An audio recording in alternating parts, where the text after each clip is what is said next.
Getting to the point. Voices for a Just Future. It becomes the ultimate paranoia that the slightest mistake will lead to your reincarceration. That's Erling Oster, a man who spent over 3 years in the prison system on drug-related charges, talking about life on parole.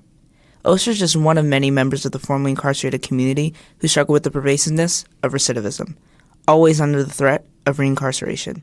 This threat is very real. According to the U.S. Bureau of Justice, 5 out of every 6 released inmates will be rearrested within 9 years.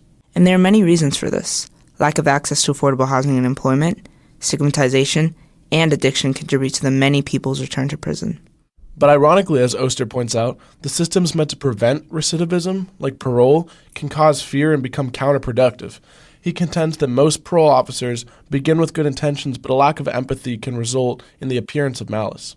I really genuinely believe that they do want success. However, the systems that they are given and the training they are given will make sure that success is not likely because they don't consider the human element. But at the base of many issues returning citizens face is a poor foundation for success laid during incarceration. In 2015, community organizer Julia Johnson led a campaign with the Allegheny County Jail Health Justice Project regarding prison conditions. Speaking with former inmates and their families, she gathered chilling reports detailing abuse and neglect inside the jail. They don't fully stock all of the medication that people need.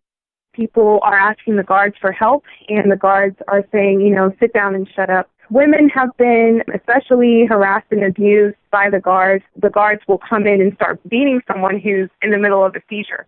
But it's not just neglect for inmates' health that diminishes their potential success. There's also a neglect to provide effective programs that prepare inmates to leave. According to the National Center for Education Statistics, only 52% of state and federal facilities even offer vocational programs. Richard Garland, himself incarcerated for 12 years and now a social worker and professor at the University of Pittsburgh, contends that starting the process of reentry immediately upon stepping foot in jail or prison is critical. Guys, they start thinking about their plan 3 months before they coming home. This is something that they should be working on as soon as they hit the penitentiary. With these plans, inmates have a better chance to thrive upon release. Erling Oster, after returning to civilian life, is now in his 3rd year of law school at the University of Nevada, Las Vegas. He says programs in jail were effective in his rehabilitation efforts. His perspective as a former inmate even gives him unique value to his law school peers and society at large. I truly believe that diversity of all kinds is important, but also diversity of background, especially in the field of law, that there's a place for those that have seen the other side, and I argued that I could be of value to my fellow students as a resource. Stories like this show that when the responsibility for reentry into society lies with the correctional facilities themselves, the lives of former inmates and their communities can be enriched. Richard Garland adds that they had to have these type of programs in the prison system before they come home. But with only half of the country's correctional facilities offering such programs, the responsibility has fallen on outside organizations like the Trade Institute of Pittsburgh or TIP. TIP trains and supports formerly incarcerated people so that they can earn a living wage. But in order to combat the 27% unemployment rate among formerly incarcerated people, a number over 5 times the overall U.S. rate, the vocational training is going to have to start from the inside. TIP's caseworker, Dante Green, concurs. That's the key to their success. I think if it's introduced to them while they're in prison, they will be that much more ahead when they come out. But another key may also be counseling and mental health care.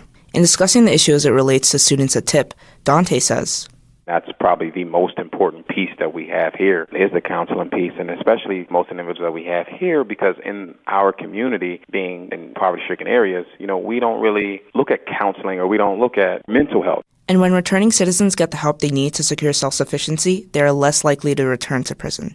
And most importantly, as Dante says, having them living, working, and spending in their community can have a ripple effect on succeeding generations. Now the individuals in the community who were drug dealers, they were the guys running the street. Now they're being viewed by the younger people as being the guys who get up every day and go to work from 7 to 3. They're punching the clock. They're in their work clothes. They're getting dirty. I think that's good for the community. I think it's good for kids to see that because kids don't see that anymore.